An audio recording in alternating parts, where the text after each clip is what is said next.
ಮತ್ತು ಡಿಸಿಎಂಗೆ ರಾಹುಲ್ ಗಾಂಧಿ ಅವರು ಸಂದೇಶವನ್ನ ರವಾನಿಸಿದ್ದಾರೆ. ಕುರ್ಚಿ ಕದನಕ್ಕೆ ಈ ಮೂಲಕ ಬ್ರೇಕ್ ಹಾಕೋದಕ್ಕೆ ಒಂದು ಫಾರ್ಮುಲಾ ಅಂತೂ ಕಂಡು ಹಿಡಿಯಲಾಗಿದೆ. ಸಿಎಂ ಮತ್ತು ಡಿಕೆ ಬಣ ಸೈಲೆಂಟ್ ಆಗ್ತಾರಾ? ಈಗಿನ ಪರಿಸ್ಥಿತಿ ತಿಳಿಗೊಳ್ಳುತ್ತಾ ಅನ್ನೋದು ಪ್ರಶ್ನೆ. ಖರ್ಗೆಯ ಸಂಧಾನ ಸೂತ್ರ ಇಬ್ಬರು ನಾಯಕರನ್ನ ಸಮಾಧಾನಗೊಳಿಸುತ್ತಾ?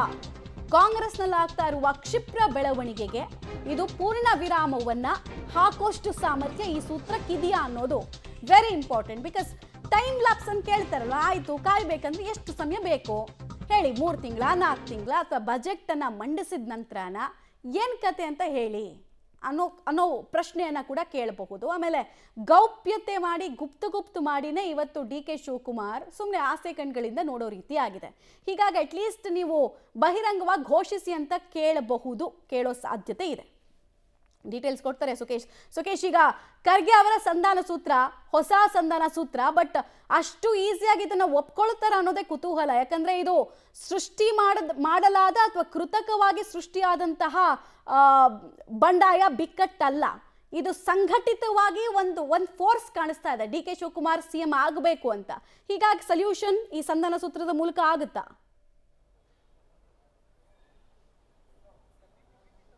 ಖಂಡಿತ ಅದಕ್ಕೊಂದು ಸಂಧಾನ ಸೂತ್ರ. ಆದರೆ ಇಬ್ಬರಿಗೂ ಇದರಲ್ಲಿ ಸಂದೇಶ ಇದೆ. ಒಂದು, ಡಿಸಿಎಂ ಡಿ ಕೆ ಶಿವಕುಮಾರ್ ಅವರು ಸ್ವಲ್ಪ ಸಮಯದವರೆಗೆ ಕಾಯಬೇಕು ಅನ್ನುವಂಥದ್ದು ನೇರ ಸಂದೇಶ. ಮತ್ತೊಂದು ಕಡೆ ಮುಖ್ಯಮಂತ್ರಿಗಳು ನಾನೇ 5 ವರ್ಷ ಅನ್ನುವಂಥ ಕ್ಲೈಮ್ ಅನ್ನ ಪದೇ ಮಾಡಲಿಕ್ಕೆ ಮುಂದಾಗಬಾರ್ದು ಅನ್ನುವಂಥ ಸ್ಪಷ್ಟ ಸಂದೇಶ. ಯಾಕಂದ್ರೆ ಇಬ್ಬರು ಕೂಡ, ಯಾಕಂದ್ರೆ ಅವ್ರು ಪದೇ ನಾನು 5 ವರ್ಷ ಅಂತ ಹೇಳ್ಕೊಂಡು ಹೋದ್ರೆ ಇಲ್ಲಿ ಸಮಾಧಾನ ಅಥವಾ ಸಂಧಾನಕ್ಕೆ ಯಾವ ಬೆಲೆ ಕೂಡ ಉಳಿಯಲ್ಲ. ಅವ್ರು ಹೇಳ್ತಾನೆ ಇರ್ತಾರೆ, ಡಿ ಕೆ ಶಿವಕುಮಾರ್ ಮೌನವಾಗಿ ಕೇಳಿಸ್ಕೊಂಡೇ ಇರಬೇಕಾದಂಥ ಪರಿಸ್ಥಿತಿ.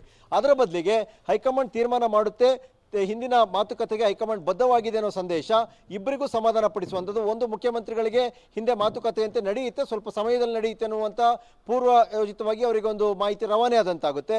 ಅದೇ ರೀತಿ ಉಪಮುಖ್ಯಮಂತ್ರಿಗಳಿಗೂ ಕೂಡ ನೀವು ಈಗ ಹಠ ಹಿಡಿಯುವಂಥದ್ದು ಅಥವಾ ಬೇರೊಂದು ಪ್ರಯತ್ನಕ್ಕೆ ಮುಂದಾಗೋದು ಬೇಡ, ಅದಕ್ಕೂ ಸ್ವಲ್ಪ ಸಮಯ ತೆಗೆದುಕೊಂಡ ನಂತರ ಅದನ್ನು ಈಡೇರುತ್ತೆ ಅನ್ನುವಂಥ ಸಂದೇಶ. ಹೀಗೆ ಇವೆರಡೂ ವಿಚಾರವನ್ನು ಕೂಡ ಏಕಕಾಲದಲ್ಲಿ ತೂಗಿಸುವಂಥ ಪ್ರಯತ್ನವನ್ನ ಕಾಂಗ್ರೆಸ್ ಹೈಕಮಾಂಡ್ನ ಭಾಗವಾಗಿ ರಾಹುಲ್ ಗಾಂಧಿ ಅವರು ಮಾಡದಂತೆ ಕಾಣಿಸ್ತಾ ಇದೆ.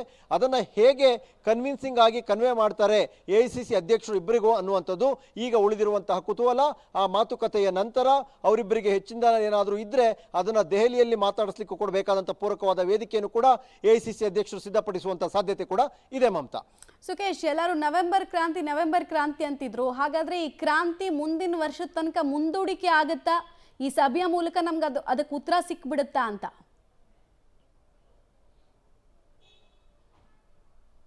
ಖಂಡಿತ. ಯಾಕಂದ್ರೆ ನವೆಂಬರ್ ಕ್ರಾಂತಿ ಅಂದ್ರೆ ನವೆಂಬರ್ ಅಥವಾ ಡಿಸೆಂಬರ್ ಈ ವರ್ಷದಲ್ಲಿ ಅದು ಆಗುವಂಥದ್ದು ಖಂಡಿತ ಅಲ್ಲ.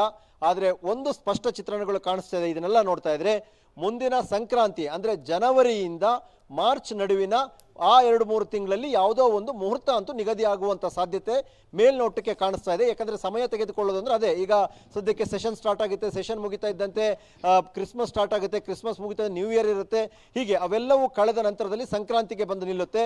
ಸಂಕ್ರಾಂತಿ ಕಳೀತಾ ಇದ್ದಂತೆ ಏನಾದರೂ ಮೂವ್ಮೆಂಟ್ಗಳು ಸ್ಟಾರ್ಟ್ ಆಯಿತು ಅಂದರೆ ಅಲ್ಲಿ ಒಂದು ನಿಗದಿತವಾದಂಥ ಯಾವುದೋ ಒಂದು ಮುಹೂರ್ತ, ಒಂದು ದಿನಾಂಕ, ಒಂದು ದಿನ ಅನ್ನು ನಿಗದಿಪಡಿಸುವಂಥ ಸಾಧ್ಯತೆಗಳು ಇರಬಹುದು ಅನ್ನುವಂಥದ್ದು ಕಾಂಗ್ರೆಸ್ ಪಾಳ್ಯದಲ್ಲೂ ಕೆಲವರ ನಿರೀಕ್ಷೆ ಇತ್ತು.